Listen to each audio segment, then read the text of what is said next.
Welcome to the In Conversation with Expostars podcast.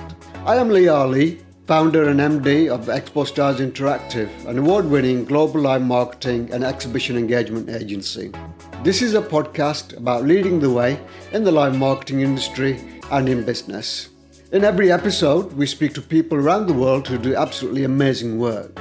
You'll find an eclectic mix of stories and valuable insights on audience engagement, sales and marketing, mindset and well-being, business growth, and much more.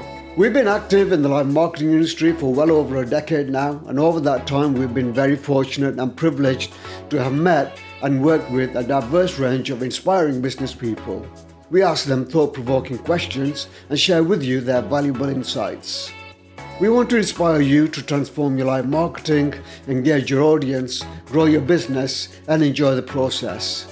Happy listening. Hello everyone, welcome again to episode number 7 of In Conversation with Expostars, with me, Lee Ali, the Managing Director of Expostars Interactive.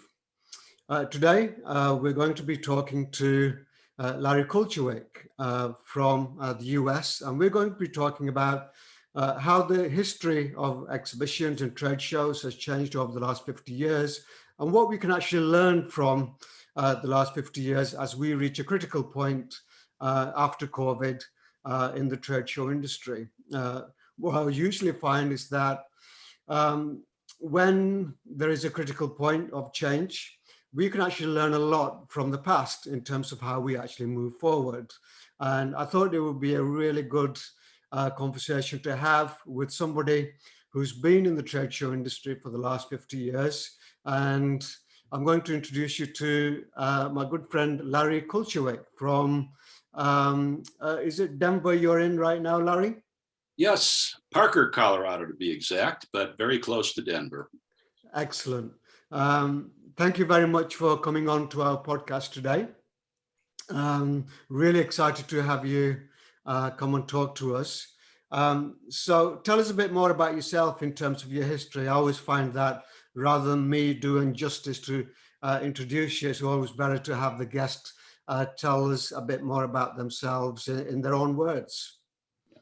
Well, I couldn't have picked a better time to retire, but I just can't stop thinking about what I did for the past 50 years. And I continue to ponder upon it, and I still write for Exhibit City News here in the United States. But my career started in 1971 when I graduated from Southern Illinois University with a degree in design, and my professor was Buckminster Fuller. Now, for many of you out there who don't know who Buckminster Fuller is, I'd ask you to WW him and find a little more, because he was the designer of the geodesic dome. He was a world thinker, wrote this book called Spaceship Earth, How We Can All Get Along in the World If We'd Only Share Our Resources. It took me 20 years to realize what he was talking about. Now, getting out of college, I designed what? A degree in design. I happened to be from Chicago and fumbled, like many of us in this industry have, into the business of exhibit design. So I was hired as an exhibit designer in 1971, the year that McCormick Place was actually rebuilt after it burned to the ground, which was a great opportunity for me. Everybody needed an exhibit because, well, at least for the houseware show, all the exhibits burned the night. And then 2 years later, they built McCormick Place, which went on to be the #1 facility in the world. Now, what I'm going to talk about today is how our industry has evolved from the 60s to today. Each decade, something changed. Something drove the change. It just didn't happen. And it'll change once again in a big way with our COVID. And I couldn't be prouder of the time I spent in this industry.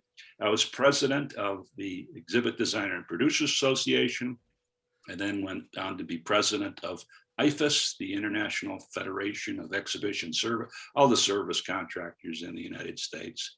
We changed our bylaws to allow all of companies to be qualified to be members. There today are 45 countries that are members.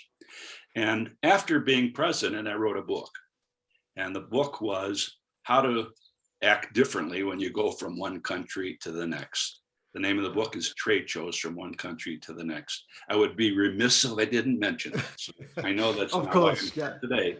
of But in course. any case, any of you who are interested in this book, just get a hold of Lee or myself. I'll be glad to lend a hand. But from that book brought to mind all the differences that we have in the world in the way we go about a trade show, Yeah. how we do it and what we do. More importantly, how we engage with, with the guests, not so much how we built the exhibits. Yeah. But what I'd like to do today is just share, coming from Chicago, I couldn't have been luckier to be in the epicenter of trade shows in the United States. And my talk today really focuses on the US. The evolution of trade shows really began 100 years ago plus in Europe, and the rest of the world were doing this long before the US acknowledged that it was a worthy way of marketing your products and services. And it wasn't until 1950 or so that the US really got more serious about it. Major cities were the ones who hosted the shows.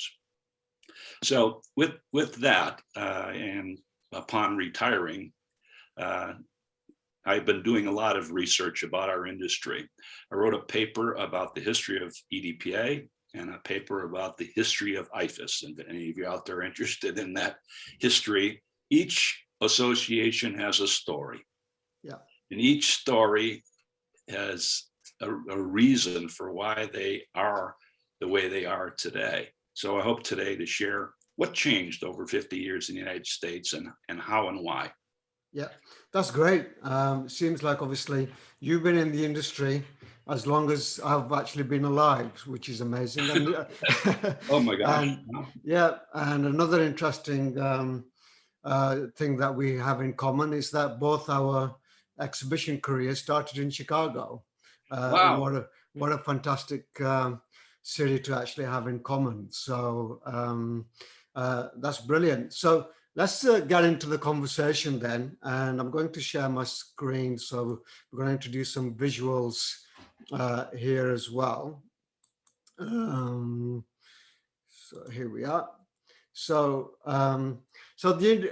we've got 6 decades actually that we're going to take a look at, and if you want to start us off in terms of looking at, I mean, we've had exhibitions in Europe since the Great Exhibition in Crystal Palace in London, 1851. And wow, I can only imagine, you know, the trade show models they actually had in 1851.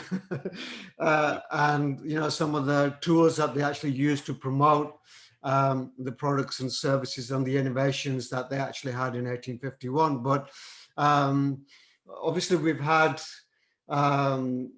you know, our trade show industry in Europe has been very, very active. When did trade show events really kick into high gear in the US? Well, it probably in the 50s, but in Europe, the world fairs really were the model. And there were world fairs all over the world, which kind of set the stage for showing your wares and goods face to face. Yeah. And that's really the basis of an industry, which today in the United States is $100 billion. Yeah. You know, I always say I fumbled into a secret industry, and as we all did. Nobody out there, whoever's listening to this, tell me honestly, did you intend to be in this industry? The answer is no. You've found a way, and once you found it, you grow to love it, as I still do, even though I'm retired, and I can't stop thinking about it. But in 1950, I would say, was when it began. And really in the major cities like New York, believe it or not, Atlantic City, New Jersey was a very famous starting point for exhibits. Chicago, Washington, DC. But trade shows really in the 1960s, and put on the next slide, Ali. Could you put the next slide on? Yep. Let's have a look. There you go. There you 60s. There we go. Yeah. Now, before 1960 and 1970, this picture is the very first AORN show. Now, you may notice a lot of women in the space. Now, in 60, not too many women attended trade shows. They were there, but you're seeing so many women because this is the operating room nurses show. Of course, there's women. And you see nuns because a lot of the hospitals are owned by Catholics or Protestant churches and such. But just looking at this was in the basement of in Washington, D.C. Look, there's no aisle carpets. Who are all of the exhibitors? They're all men. There's no women who are behind that counter there. They're all dressed in suits. They come to the party prepared. We used to go to get on an airplane dressed too back in the day. Today, people get on in their shorts. And in any case, that's. So it was a very formal. So it was a very formal process, Larry. It's like very business-like. We're going, and it's going to be a business conversation, and there wasn't really any kind of engagement or anything like that. It was, I'm here for business, let's talk business, and that's it. You're exactly right. Yeah, and it was, there were not as, today there are 13,000 trade shows in the United States, but back in the day, there by no means were as many. But most trade shows began with associations who helped them to organize it. Put on the next slide, and I think that could segue better. And this is in 1970, and it's really when I began, and it's when trade shows really kicked into high gear. And they kicked into high gear because McCormick Place burned, and they built this huge facility that established Chicago as the epicenter in the United States for trade shows. There also were other cities, Atlanta, Dallas, St. Louis, New York, Boston, Los Angeles, San Francisco, and Philadelphia. Today, many of those are not players like they were back in the day. Now, in 1970, going to a trade show was somewhat of a party.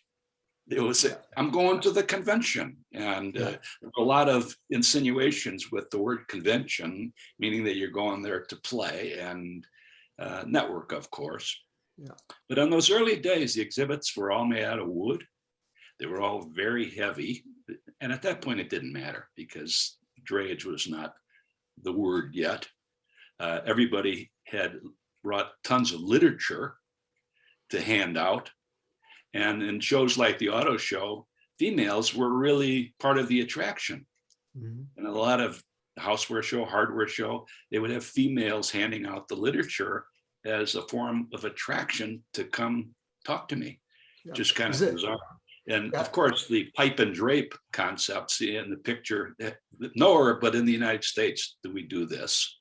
And it was started back in the 70s when show contractors became involved.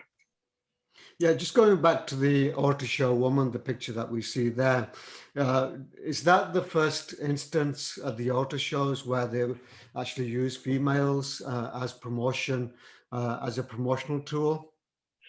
I can't say it's the first because this particular auto show was in the new McCormick Place. And the old McCormick Place had auto show as well as New York City, Los Angeles, and other cities that had auto shows. And they all kind of copied each other's methodology and the use of attractive presenters. And the gals would just stand on stage and didn't even talk. Today, they're presenters and they're not dressed like that. So it's a totally changing world. And at what point was it, taking a trade show to a major city? What point did it become what do you call it, and tourism industry related? What point did cities start to say, well, this is how we can boost our tourism by actually having all of these industry trade shows come to our city? When did the actual the city governments decide, right, we're going to play an active role into bringing major shows to their cities? Yeah, that's a good question. I think McCormick, not to pitch McCormick Place, but when it was rebuilt and it was bigger than any other, many other cities took notice. To the point where they could increase their tourism and today to the city of Chicago, the trade shows contribute $6 billion in revenue to the city. Yeah. Now multiply that times other cities, and the view that building a center will allow people to come to see the city. That the excuse was the trade show, and the city happened to be. Now you had to have an airport that accommodated guests from around the world, and there were many requirements. You had enough hotels, enough restaurants to accommodate this, and it became a trend where cities were investing in building trade show convention centers, and it really kicked into gear in the 80s more so than in the 70s. But in the 70s is where it started. But I want to bring up one point and something that happened in probably the 60s and 70s. And this is where the American model of organizing a trade show began. What I mean by the American model, it's not the same as organizing a show in Europe or in Asia. Yeah. In the United States, it started with an association or a group who then decided we're going to have a fair, a convention, whatever. And they would select a location in the US, and then they would select a show contractor, a show organizer. Those are two different people now. Yeah. The organizer would help them to select a site, help them with hotel accommodations, things of this nature.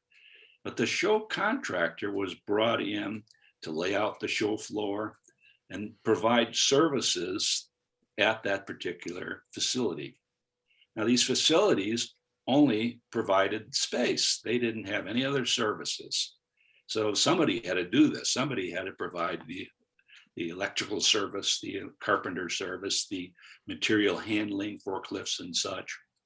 And this is where show contractors began to play a role to be a necessary component in organizing a trade show. And today, there's not a show in the US that a show contractor isn't involved. Yeah. And I've had so many conversations with my European friends when coming to a show here. Larry, why do I have to use these union guys? And what do you mean I got to pay for my freight by the pound? I don't understand this. It's not fair. I said, please, time out. You're absolutely right. It isn't fair. It's not right. But it is what it is. And until it changes, let's make it less painful. Yeah. Don't so by vital component.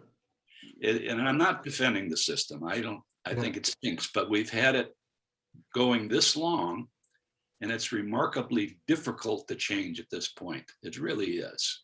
Yeah. Can anything drive it to change? I mean, is there anything in particular out there that will actually make it change, or I mean, is it just an uncomfortable truth that everyone is living with, and they're just letting it lie because it just is? It's just the way that it is, or is there anything that can actually force the model to actually change over the next few years? I believe the thing that can change the model would be the exhibitors revolting. Right. And Okay. saying, we're not going to have it this way. We want it another way. Yeah. But the real dilemma is not the exhibitors, but it's the associations. Right. They are not going to volunteer to say, I'll pay my own, because here's what a show contractor provides. They bid to win the job. Hey, I'm going to have a show in Philadelphia, whatever. And GES, Freeman, and in those days, there were quite a few show contractors beside those two big guys. Yeah. But you go to a show contract, the one who wins began to promise, I will provide you with registration counters when the people come in. I'll provide aisle identification signs. I'll provide an entry archway, a welcome walkway through. I'll provide aisle carpet. All these things they're providing for free to get the job. Well, how did they pay for those free things? They paid for those free things by drayage, rental carpets, rental furniture, and the labor on the show floor. Now, in those days, they provided all those things. There weren't independent I&D companies at this time. There weren't carpet companies. There weren't furniture companies. And I'll get into that in the next decade, because that's when that changed. But why would you volunteer to say, look, I don't want all those things. Please charge me for what you're going to provide only. So it's very difficult to change something when something is offered so freely. Yeah, yeah. And believe it or not, associations make a lot of money off shows that they put on. Yeah. It's unbelievable, and it's not something that's spoken, because that's their major fundraising event. Of course, trade yeah. show, every industry. Yeah. So for our Larry, for our European listeners, could you just again explain what drayage is, and just so that when people are coming over to the US to exhibit, they understand exactly what they're actually getting themselves into? Because I found it really confusing when I did my first exhibit at Exhibit Alive, and there was all these charges that I actually hadn't accounted for, because I was thinking, well, it would be the same as Europe. So, but then I started getting all of these extra charges. So if you could just explain that briefly for us, that would be great. A major error in assuming that it would be the same in cost, let alone unions or whatever. But of all people from the UK know the word drayage. It's really a horse that's draying a wagon, and they would unload the ships and take them to a holding port. Yeah. So it's unloading the ship, taking freight to the holding port, the trade show center or whatever. Okay. And that concept became something to be charged by the pound versus by hours and such. Yeah. So $75 per hundredweight. They charge by 100 weight. Now it's like in the hundreds per hundredweight, whatever. Right. Because of that change, people didn't moan and groan, because they didn't pay so much for drayage in the beginning. Right. Because in the beginning, the GESs, Freemans, and all the Shepherds and show contractors, they had all of the carpet income, they had all of the labor. You had to use their labor, they would provide it. They had all the furniture. They had all these other ways of making money beside drayage. Yeah. Now, as time went on, those components got away from them. And we'll talk about that happened in the next century, where they lost all of that component revenue. So where are they going to make it up? In drayage. In drayage. So the cost of this drayage increased during this period to the point where today it's just such it's an expensive component of budgeting for the show. Yeah. So it's going to change that too. When the exhibitors scream loud enough, but it's the associations who are going to have a hard time to say, charge me take those things out and charge me for them, because their profit level at that point would diminish a little bit. Yeah. Is this a cost that the unions control, or is it more of the show organizers and the associations? No, it's up to the city, and the cities who had the strongest union influence, New York City, Chicago, Boston. Guess what? They're the cities who lost out in being number one. Yeah. In the beginning, New York was one of the top cities. Chicago was number one for a very long time. But unions chipped away, and the people decide they're not going to pay this much for labor or other components. So at that point, Las Vegas and Orlando weren't even a player. They weren't on the chart of the top cities to go to. But today, 8 out of 10 exhibitors who have 10 shows, their shows are either in Chicago, Orlando, or Las Vegas, and more likely Orlando and Las Vegas. So Chicago lost its seat at the top because of union costs and pressures. It was easier to do business in Las Vegas and in Orlando. But guess what? In Las Vegas, a lot of people from Chicago moved to Las Vegas. So they brought with them their Chicago mentality or whatever. So Las Vegas isn't even as cheap as it was to begin with. Okay, what would you say was the key innovation then in the 1970s that actually affected the trade show industry? positively or negatively? I think that at that point, the exhibit was the attraction. And the exhibit allowed you to show your wares, and it was like a set. Now, today, we don't care about the exhibit. It's like we don't care about a TV set. Yeah. You ever hear anybody say, what a wonderful TV set that was? No, Yeah. it's a given. It better be sharp and effective and draw your attention to the people and what the people have to say. So in those days, the exhibit played a stronger role than anything in terms of attracting people to your space. It was your billboard to define your greatness. Yeah. Yeah, So, provided I read the billboard. so moving on to the 1980s, you mentioned before that during this period, we actually had a lot more suppliers come into the marketplace and actually influence the exhibition industry. Absolutely. Now, this was a very interesting period. This is when specialization companies kicked in. Freight companies dedicated themselves to trade show movement, I&D, installation and dismantling. In the US, and I believe it's one of the only countries that have these independent installation carpenters that will set up and take down your exhibit. And that boomed. Furniture companies came into the marketplace. The furniture that GS and Freeman used to provide was junk, and Right. that's all you can get. But then new companies came forth with stylish furniture. They'd have to ship it in, but it sure gave your exhibit a bit of a spiff up. And remember, the exhibit itself was still an important component of the whole visual. Also in those days were floral companies that outside of the show center. And the concept of show badges and getting what do they call imprinters and such. Yeah. Yeah. Now the show contractor used to provide those, but then outside companies came in and provided these things.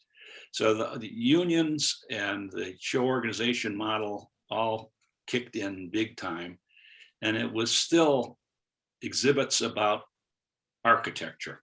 Yeah.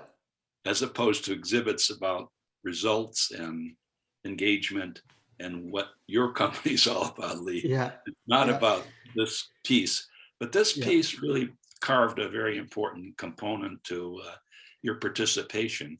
If you came to the show with the draped back wall and a cardboard sign, you weren't taken seriously enough. Yeah. You're saying, boy, look at all the money I saved. I just got a cardboard sign and I got a table. My people will do the rest. Well, I'm sorry, that is not going to cut it. In fact, I won't even cut it today. Yeah. Yeah. I don't care how good a pitch you have. If you don't have some architecture, something behind you that kind of insinuates your seriousness, I think you will fail. Is this where the design mentality, the kind of build it and they will actually come? Do you think this is where it really was set in stone with the visualization of the booth and the company and all the color schemes and the designs? Is this where companies started thinking, well, if we build it big and we build it bright and colorful, people will come along and we will get a chance to talk to them? That's a good point, because it was that way in the early 80s and such. Yeah. And there was a guy in the US by the name of Fred Kitzing, Pitch Fred. He had a company in Chicago, Kitzing Incorporated. And he pitched that you have to develop an attraction within the space. Yeah. Not the architecture, but there's got to be an attraction in addition to the architecture that allows people to come in and begin to tell your story. See, we in the United States have a way of kicking into our sales pitch before you even get to know someone. In the rest of the world, it's not like that. Yeah. But we still act that way. And I say we, and I say that respectively. I am an American. And the book I wrote is from an American point of view. Right. But nevertheless, that kind of attitude needs to be we have to be aware of it. Don't kick into your pitch immediately. Yeah. And we still kind of do that.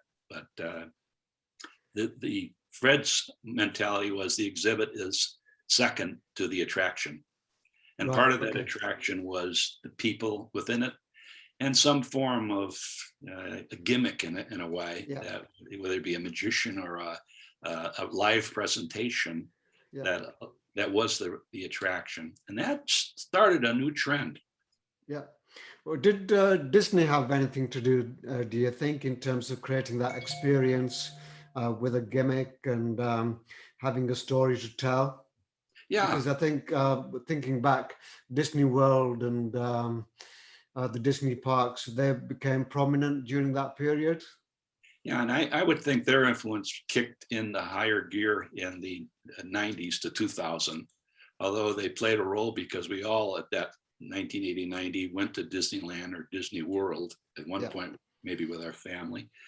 And that experience, and that's really the word experience, is what trade shows tried to emulate.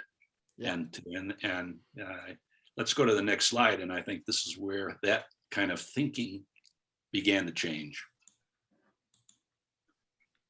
Oops. Yeah. Oops. So there we are. There you go. 1990. Some major stuff changed in 1990, and it was financial. We had a crisis, and everybody enjoyed going to trade shows. Nobody would say that it's not a valuable marketing tool, but they said, my gosh, the money we have to spend to go there, well, we can't afford to do this. And CEOs, CFOs began to have their 2 cents in companies to say, we really need to spend this much money. But at that point, something drastic happened. And the industry, in their creative way, and believe it or not, many of the people in our industry are extremely creative, but how can we do more with less? So what happened? We developed portable exhibits. We developed systems that were lightweight systems that were like Tinker Toys, Lincoln Logs, that you can reconfigure in different sizes and shape. Fabric, we built exhibits out of fabric and lighter weight stuff. All of these things contributed to reduce one thing, and that's the cost of drayage. They were light, they didn't weigh as much, so my cost to install the labor and the cost for weight was decreased drastically by these.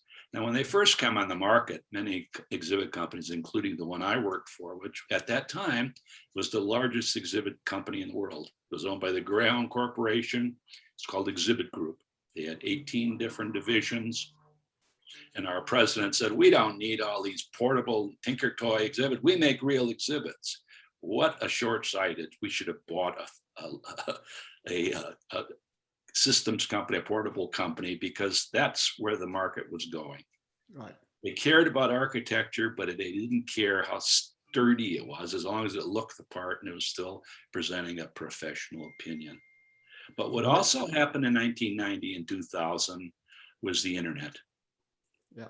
And not only the internet, but the use of audiovisual within exhibit space.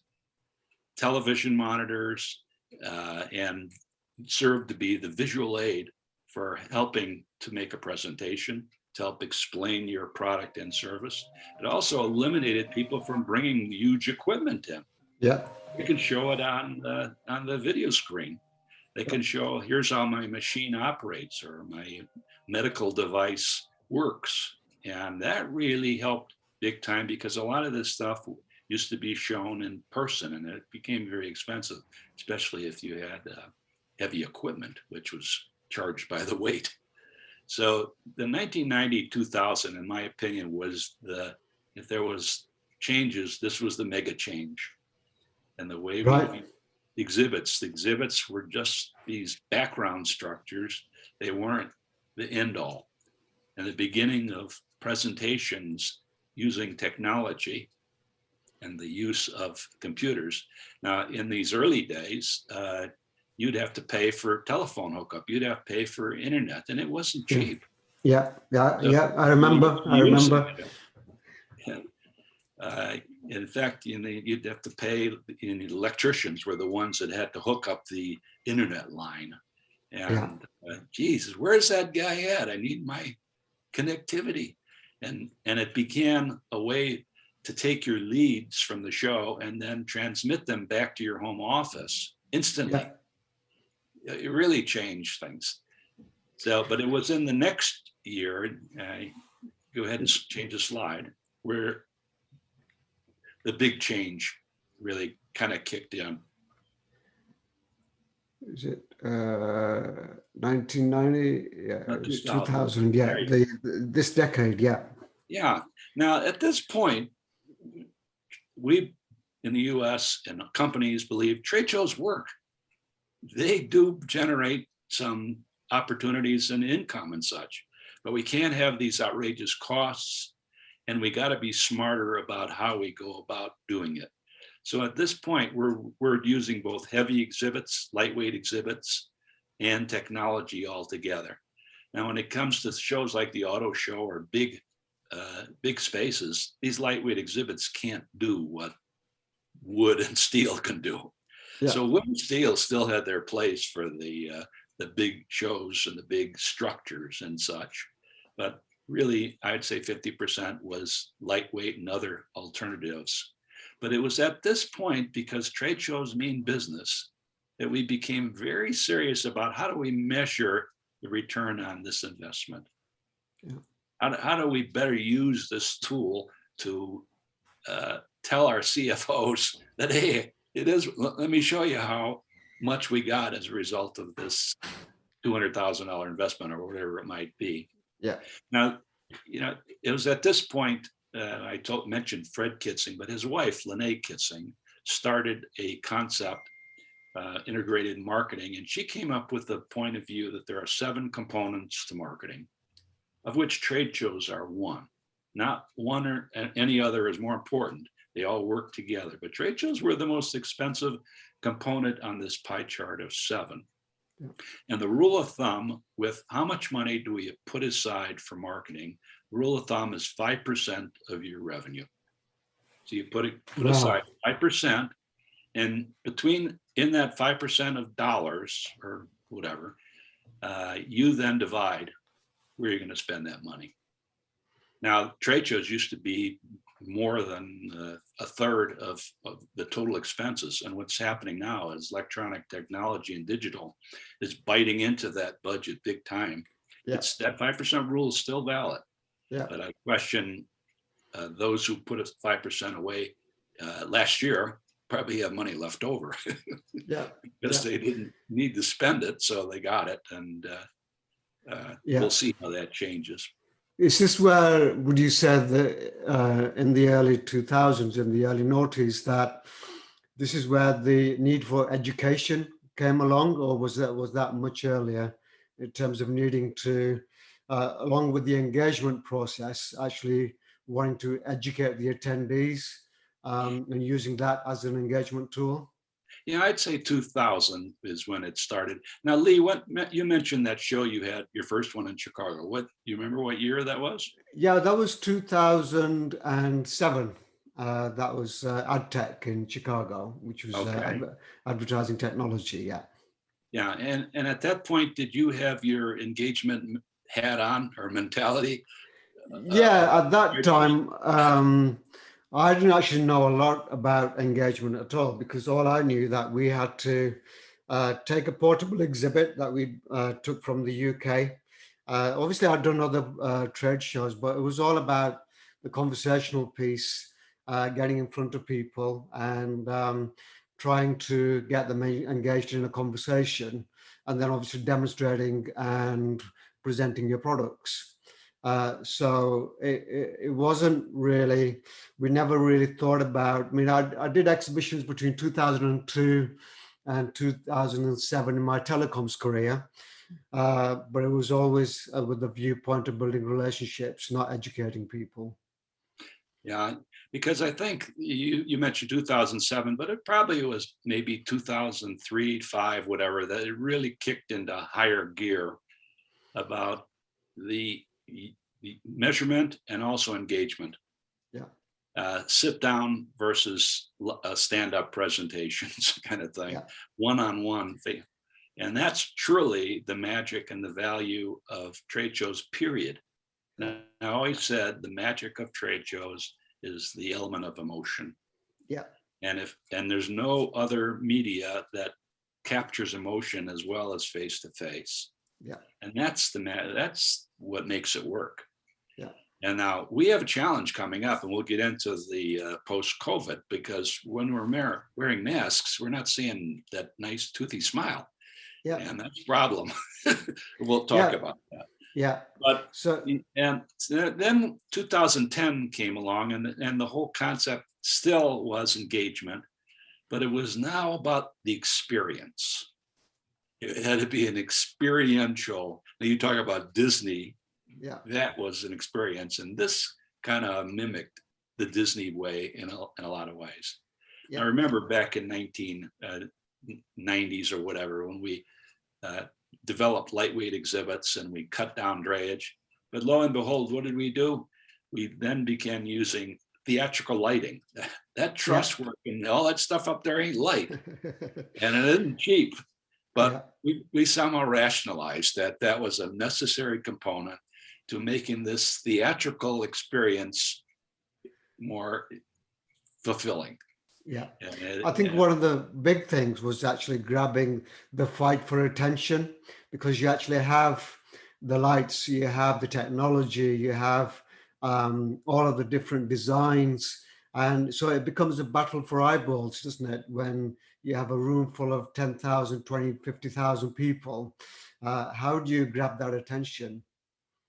No, you're absolutely right. And the bigger the company, the more impact they need to show. Yeah. I mean, could you imagine Apple Computer with a little portable exhibit at a show saying, we just wanted to be here? Yeah. You're better off not being there if you're going to look the part of somebody who's on a budget, whatever. Yeah.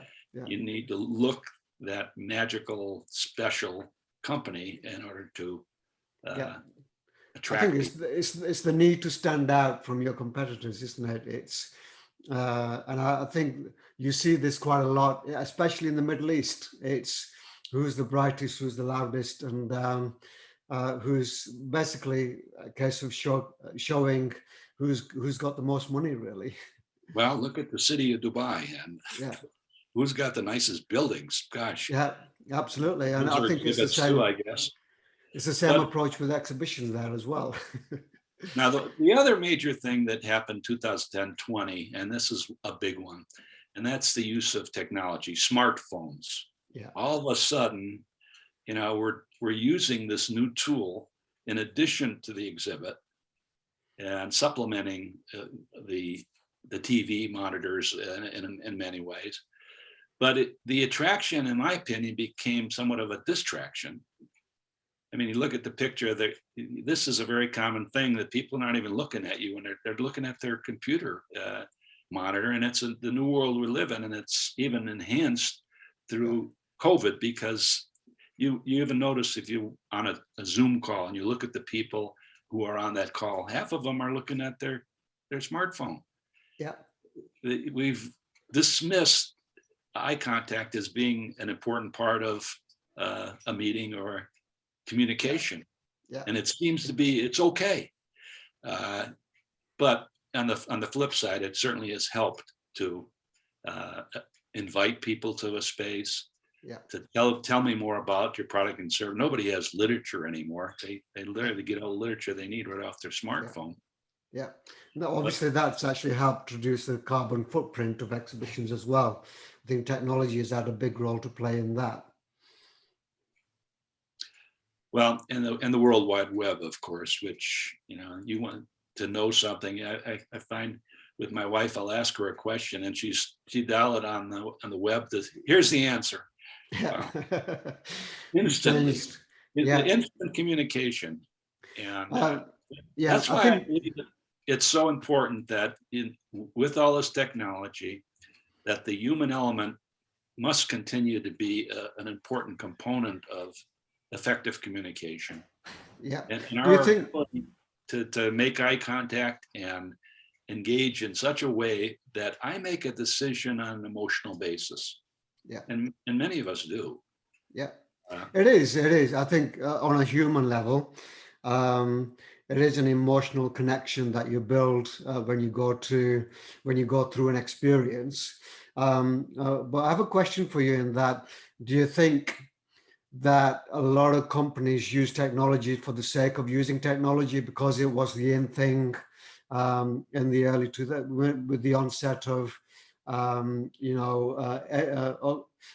virtual reality and all of this? Do you think a lot of companies just used for the sake of it to be seen to be relevant, or do you think it was an innovation that was actually needed?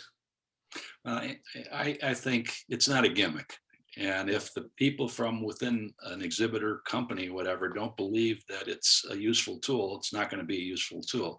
So today we have exhibit designers who do more than just design the structure. They're helping to design where people are going to walk, what the message is going to be, and the technology that they recommend that you use to pull this all together. Now, if the exhibitors don't buy into that technology, then it's not going to happen. So it's not a gimmick, it's a tool. And that tool has to be useful to enhance what you would have gotten otherwise. Especially the whole concept of lead follow-up, which is a whole conversation in itself about how it doesn't happen. Yeah, absolutely. So let's move on to the current times then. In terms of where we are today, with looking at towards the next decade. So you've got a really good slide here looking at what is the norm in the world of exhibitions moving forward, and there's a lot of interesting stuff on there. Well, this whole concept of COVID really changed the world, and none of us saw it coming. Lee, you see me okay? My screen just changed off. Yep, I can still see you. Because my emails are on the screen. Oh, that's strange. You don't see them, right? No. Okay, good. In any case, this whole COVID thing changed the world. And it really changed the way we think about trade shows and face-to-face. And it forced us to start acting differently when it came to health and safety and such. And we're still struggling through it. And I'm so happy to see that many shows in the world, not in the United States as quickly, are coming back, but they're coming back slowly, cautiously, and smaller. Yeah. And smarter. Yeah. And many companies are still not allowing their companies to allow their employees to get on an airplane and go stay in a hotel or whatever. Or if they're going to an event that's coming up, instead of sending 10 people, they're only going to send 5 people.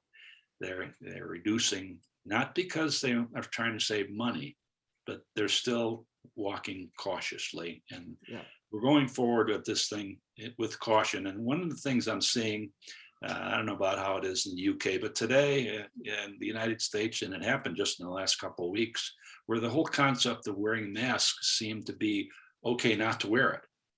Yeah. And restaurants are opening, even going into grocery stores. Half the people are wearing masks, half are not.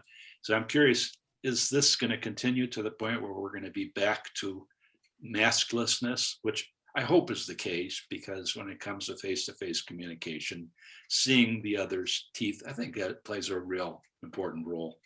Maybe absolutely. Not Absolutely. The smile is not cool, but it is an important part. And so, but we're going to take with us some of the cautiousness and continue to be health-minded in a lot of ways, which is not bad. And I believe the technology will even play a stronger role. All of what we kind of gotten used to, but many you out there don't feel that a digital or a trade show alternative is the right way to go. Yeah, we did it because we had to.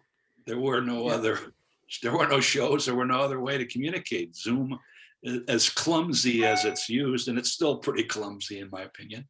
Yeah, we've gotten used to it. And it's okay. But what it's done now, it's allowed us to have a better upfront feel about the company and the people we're going to do business with when we finally see them in person. Yeah. We're not going to Yeah. be there and say, well, what do you do? Well, I already Yeah. know what you do. Now tell me about this XYZ and how it's going to save me money. That's Yeah. great. It enhances the effectiveness of the face-to-face product. And maybe we don't need 10 people. The 5 people. Yeah, absolutely. I think what you said earlier, the 2 words really stand out for me, and that is smaller and smarter. Because I think that's the way. Because I think the days of, the 200,000 visitors or the 110,000 visitors that we sometimes see in cities like Barcelona, London, and even in Las Vegas, I think they're probably a thing of the past. And what you're going to see is a lot more regionalized events and much smaller. But I think from an exhibitor point of view, they've got to adapt their marketing strategy now, where it's a 365-day experience rather than a 4-day experience. Right. One of the components, and to touch upon what you just pointed out, in the 2010, 2020 that I didn't mention, and that's the American mentality toward being international. Yeah. It wasn't until 2012 that we companies in the US embraced international trade shows and really used them. And wow, that it boomed. And this was before COVID, of course, Yeah. that we were now becoming world marketplaces. There are shows in the world that are the shows. So the Consumer Electronics Show, for example, is now in Las Vegas. I would say in the near future, it'll be in Singapore or it'll be in another port. It doesn't have to stay in the US just because that's where they already have an international version in Shanghai, I guess. So yeah, I think right. But yeah. there's going to be these mega shows that are the shows for medical industry, technology, wherever, aerospace. And the international participation has got to be, and we're going to blend to borrow pages from each other's book. That I mentioned about the American model. Believe it or not, there will be companies that bring that American model to shows in the UK, to shows in Dubai, Paris. If the show organizer feels strongly that this is a better way to manage the show, then they will do it. And but it'll be a blending. It's not going to be a either or. And we're all going to begin to start using the tool in a similar way. It's not going to be that my book will not be needed, quite frankly. Right. Which talks about differences in every kind, and there's major differences, believe me. But in time, it's going to be pretty much the same, and those differences are going to be a Reader's Digest version of the book. Brilliant. What would you say is the way forward for organizers and exhibitors to actually collaborate and actually work together to create that experience? Because one of the things I've always been critical about is organizers just looking at the short-term picture and selling the floor space and not actually looking at what value the exhibitors can actually add to the whole show experience. Now, that's an excellent point, and definitely show organizers and even the associations who launch these shows really need to pay attention to what are my participants who are paying good money getting out of it, and how can I help them get more out of it? What should I allow to happen? There was the CISO, which is the Society for Independent Show Organizers. They had their show in Florida a month ago. And one of the comments I heard was that we tried to jam too many bits of information, one on top of the other. People needed time to network. They needed time to just talk casually to each other, which truly is one of the more powerful reasons why you go to a trade show in the first place. It's not the exhibit. It's not the educational tool. Well, if you're in the medical industry, you're there probably to get your continued education units because you have to, but it's networking and it's ability to share one-on-one as you would with your neighbor. I can't tell you how many people decide to buy a new car based on the recommendation their neighbor Told him, Of course, I've had this Honda for years and it really treated me well. So I'm buying a Honda because of that person I trusted. yeah, yeah, yeah. So just closing off then, in terms of, I think the key point um, about there's a quotation here. Um, you've said, we do not think ourselves into new ways to design, but design with a new way of thinking. Do you want to explain that a bit more? Yeah, I mean, we think we can design our way out of conflicts and challenges as they come. Well, it's not what we do to design, but it's the way we think. Yeah. And I remember when CAD first came on the marketplace, computer-aided design, of which all exhibits all of a sudden were designed on the computer. And people would buy the pretty picture instead of the content of that design, which was a shame because, and in fact, this is when I decided to change from being a designer, and I got into management and was president of the exhibit group, and was the biggest mistake I made. I really should have stayed a designer, but I didn't want to take the time to learn how to do CAD. I was drawing by hand, magic markers and such. Shame on me, because if I didn't force myself to think this new way and learn this new way, I deprived myself from being able to go on to do what I've always loved to do, and that's design. As opposed to being, I don't have an MBA, and here I was president of a company. Who am I kidding? Yeah, that was not my strength. But your ego is the best of you.